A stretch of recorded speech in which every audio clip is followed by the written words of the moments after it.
She puts on a pity-party face, a mom who's gone, a dad who's out to lunch, and a wallet that's on it. The monsters were sobbing uncontrollably with tears streaming down their faces. And upon seeing this, little Zing couldn't help but think secretly to herself. Subtitles. That girl Huali is putting on a tragic show at the Uran Society to gain sympathy. No, she's definitely not lying. Or why are Huali not a lie? This kid claimed it. After this episode, little Zing's sympathy flared up. She decided to help Huali, but with little cash, she headed to the arcade to earn some. But not only did she not win any cash, she lost Huali's entire book of records talk about bad luck. As she approached the bike wreck, she found her bike stolen, her anger soared, so she went home for weapons. She has made up her mind to teach the bike thief a lesson, and everyone is getting ready to witness an epic clash. I see it. She shouted, "Hurry up, hurry up." The next day, little Zing was still on the hunt, frantically searching for her ride. It wasn't until 2 boys owned up that she realized Huali was the mastermind behind the bike heist. She didn't blame them, after all. They were just kids, everyone makes mistakes, right? On her way home, little Zing unexpectedly bumped into some fog monsters. They were working a golf course, chipping in some bucks for Huali to talk about monsters with heart. Huali boarded a train solo, ready to head to Tokyo to pay her respects to Mom, but her wallet was a big fat zero. Next thing you know, she went off the beaten path and plunged straight into a pit while checking her map. She tried to climb out, but she was scrambling on empty, so there she lay, drifting off to memories. Memories of her childhood sports day surged back, Mom cheering her on and poof. Huali sprang back to life.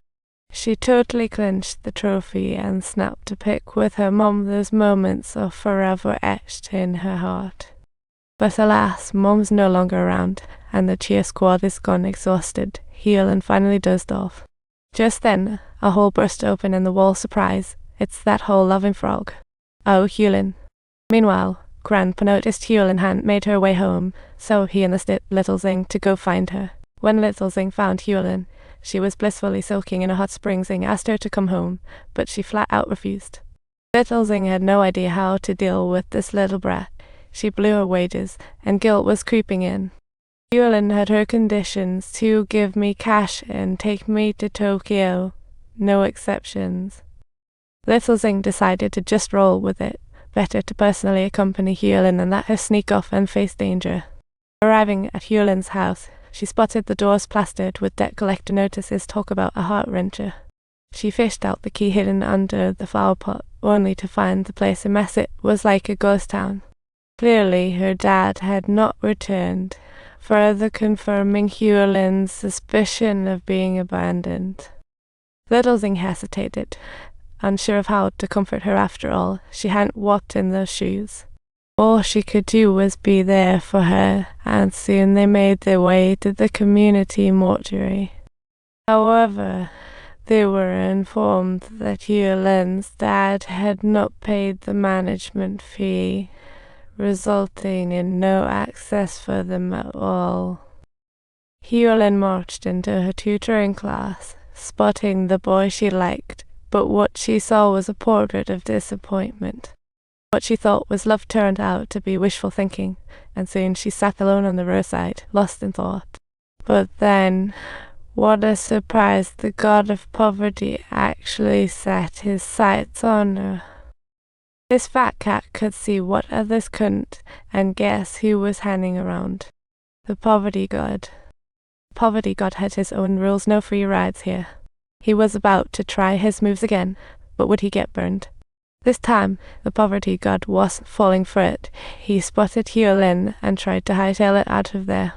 Subtitle, but Huali was brimming with anticipation. After all, even though the poverty god was a deity, perhaps it could enable her to see her mother again.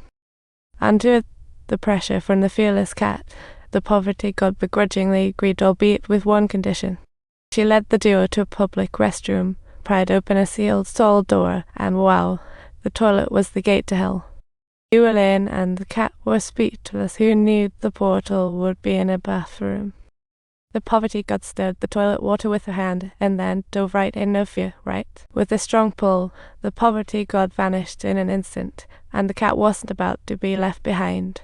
Despite her disbelief, Huali opted to trust and quickly followed suit into the unknown. And just then, a cockroach saw all this unfold, and hurriedly spread the word. Soon it reached all the monster friends. Huali finally laid eyes on the true face of the poverty god. Meanwhile, the cat reverted to her original form. But hell was nothing like she pictured. It was decked out in gold, complete with a fancy receptionist.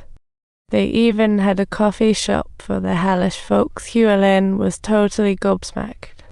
Suddenly, the elevator door swung open, and Huali thought, wow, hell might just be a blast. If you enjoyed this story, don't forget to subscribe.